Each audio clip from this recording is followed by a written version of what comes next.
Molt bé, després podem continuar parlant-ne.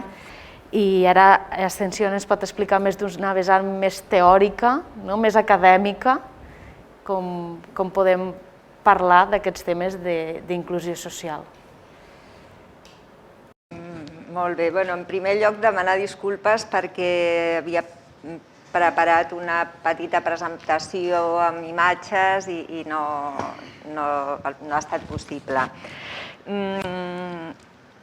Podria començar dient que aquest vídeo que heu vist ara no ens havíem posat d'acord, però el vam fer en el context d'una de les jornades de mediació artística que venim celebrant des del 2014.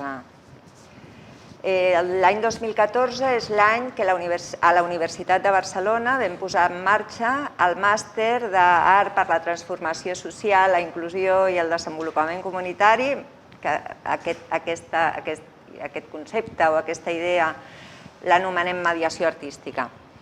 Llavors, com us deia, des del 2014 estem fent cada any una jornada, a excepció dels 2 darrers anys, per temes obvis de la pandèmia, i ara estem ja preparant la que serà la 8a jornada, o la 7a, crec que serà la 7a, igual m'estic descomptant, i la propera edició estarà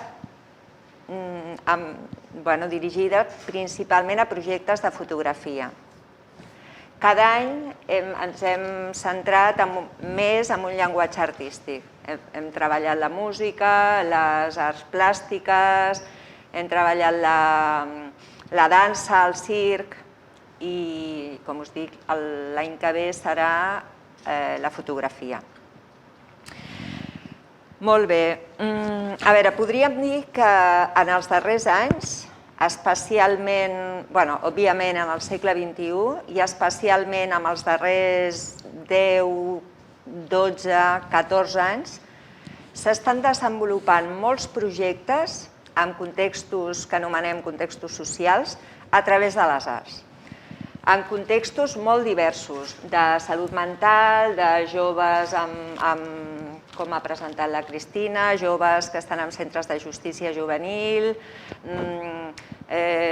diversitat funcional, diversitat intel·lectual, amb temes d'infància en situació de risc social, amb conflictes interculturals, amb presons,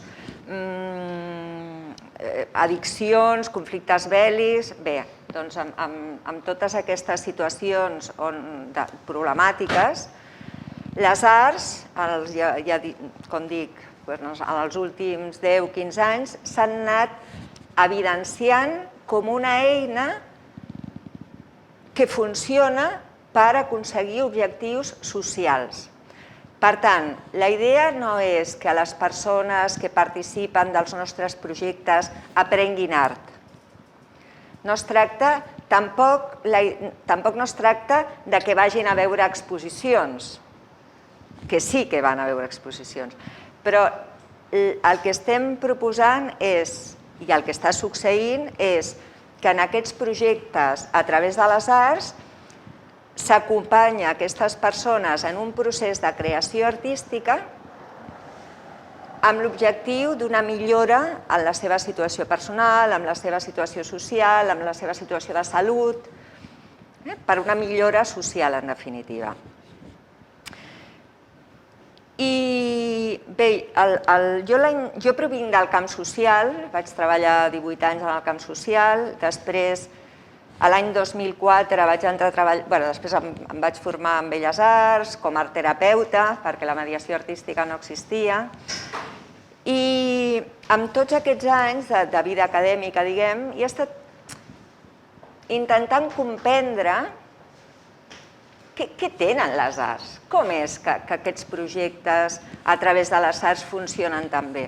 Perquè si s'estan estenent i en la majoria de centres socials, en la majoria de contextos, veiem projectes semblants a aquests, des dels diferents llenguatges artístics, el circ, la dansa, la música, les arts plàstiques, la fotografia, el vídeo, el clown, l'escriptura creativa, el teatre, Què tenen les arts? Com és que realment les arts o els processos artístics són una eina?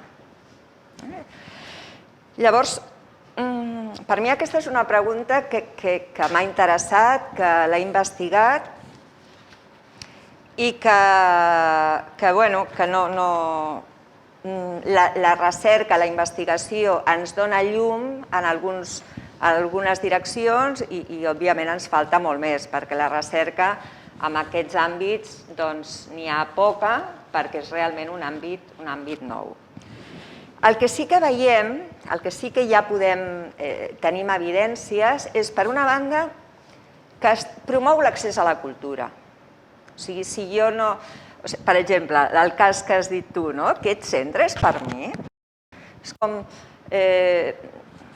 Jo recordo quan el MACBA feia, no sé si hi anàveu, feia grans inauguracions amb els cambrers que passaven amb les copes i ara ja no, des de la crisi del 2008 es va deixar de fer. Ara et conviden a una copeta i ja està. Recordo que hi havia un senyor que anava sempre a les inauguracions i segurament era una persona que vivia al carrer. Jo crec que anava per berenar, perquè l'habitual és que aquestes persones, com bé dius, si tenim greus problemes, si no tinc problemes per alimentar la meva família, si tinc problemes de vivenda, si tinc problemes greus, econòmics, si tinc un diagnòstic en salut mental, aquestes persones realment, l'accés a la cultura no està en la llista de prioritats dintre de la seva vida. Hi ha altres prioritats. I l'accés a la cultura la necessitem... La cultura és una forma de comprendre'ns, de comprendre el món i és una necessitat bàsica l'accés a la cultura. Llavors, per una banda, ens permet l'accés a la cultura. Per una altra banda, desenvolupem les capacitats de les persones. No treballem a partir del problema, s'ha vist molt bé en el projecte que presentava la companya de Socioespai. No treballem amb aquestes persones mirant-les com a persones amb un diagnòstic en salut mental, sinó que treballem creant un espai segur, que això ja sabem com fer-ho, perquè es puguin expressar i perquè puguin fer un procés creatiu. Per tant, treballem a partir de les capacitats, no dels problemes, i per fer créixer aquestes capacitats.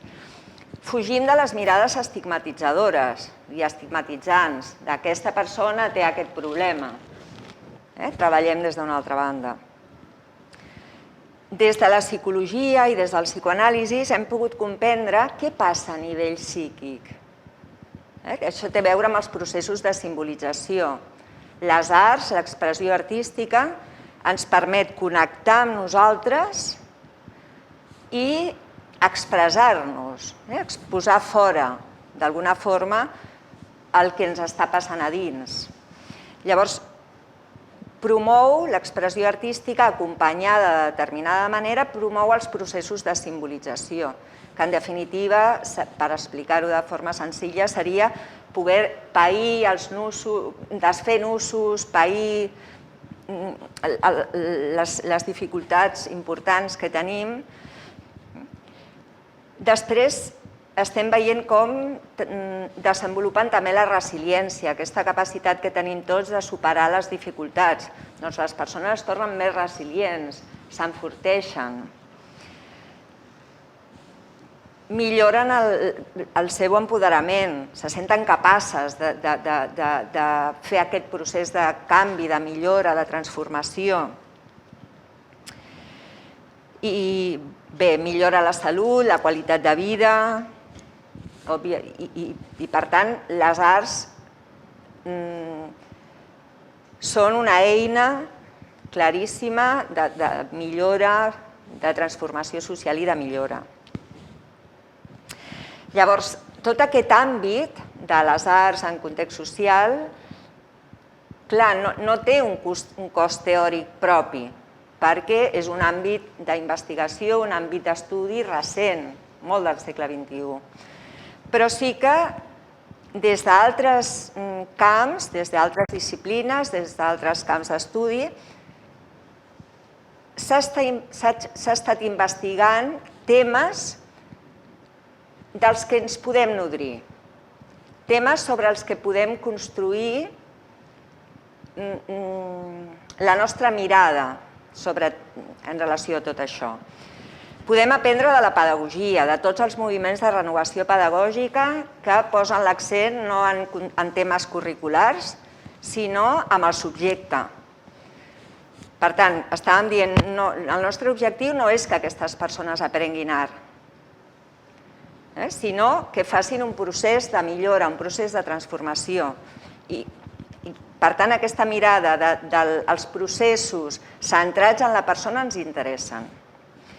Des de la filosofia, tot el que s'ha investigat, tot el que s'ha reflexionat i elaborat entorn a lo simbòlic.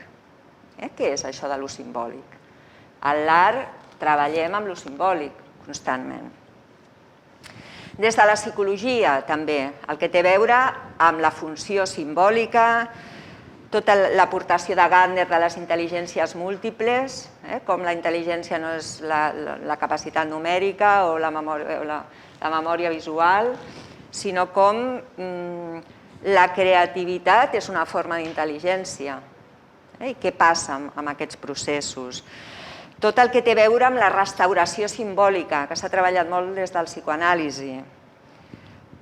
El paper de la memòria, la reconstrucció de la memòria, la reconstrucció narrativa, tots els temes de vivències relacionals, el valor de l'experiència, tot això ho podem aprendre de la psicologia. De l'educació social, l'acompanyament, els processos d'acompanyament. Com hem d'acompanyar a les persones amb dificultat per fer aquest procés de transformació.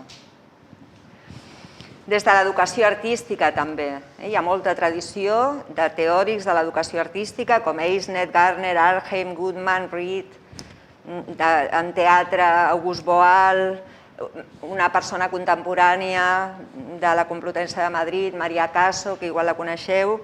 Són persones que han aprofundit sobre processos d'educació artística. I, òbviament, l'art-teràpia. Sabem que el primer que va començar al territori espanyol que posava en connexió problemàtiques amb processos artístics era l'art-teràpia. Nosaltres no som art-terapeutes, sinó que acompanyem aquests processos de creació, però tot el que s'ha pensat i elaborat des de l'art-teràpia també ens podem nodrir. Bàsicament era això el que volia comentar. Hi ha un llibre del que soc autora que es diu Art per la transformació social, la inclusió i el desenvolupament comunitari, publicat l'any 2016 a Octaedro, si tenen interès el poden consultar. I tenim un blog que es diu mediacionartistica.org, que el vam començar l'any 2012, o sigui, ja té uns quants anyets, i si tenen curiositat veuran que a la dreta hi ha tot de categories, hi ha molta recerca, tesis de final de màster, que estan, les millors tesis les hem compartit.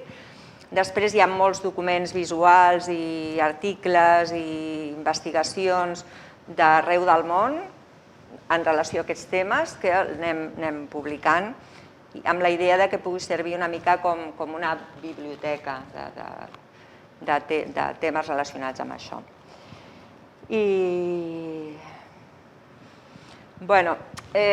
també sentint a la Cristina quan parlava d'aquestes evidències d'aquesta senyora que te la creues i et diu això, jo crec que, clar, jo que vinc de l'acadèmia, de la universitat, clar, la investigació clàssica és la investigació en ciències de la salut, en ciències, les ciències que abans es deien les ciències pures, és on s'ha desenvolupat més recerca. En ciències humanes la recerca no és tan extensa, però jo sempre insisteixo en la necessitat de fer recerca, en la necessitat de visualitzar què fem i quin impacte té. I no des d'un plantejament, estic d'acord amb la Cristina, quantitatiu, de dir quin és l'impacte i contem. Això no serveix de res, no ens aporta coneixement.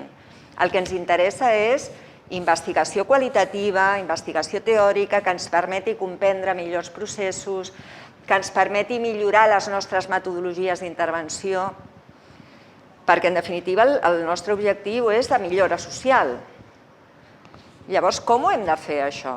Perquè si jo treballo com a artista i me'n vaig a un centre X, el que sigui, i el meu rol ha de canviar. Que això és una cosa que ens trobem als projectes on intervenen artistes, que l'artista té una idea i la desenvolupa. Nosaltres el que estem proposant no és que les persones vagin a fer els seus projectes artístics amb la col·laboració d'aquestes persones, sinó el que estem proposant és acompanyar processos de creació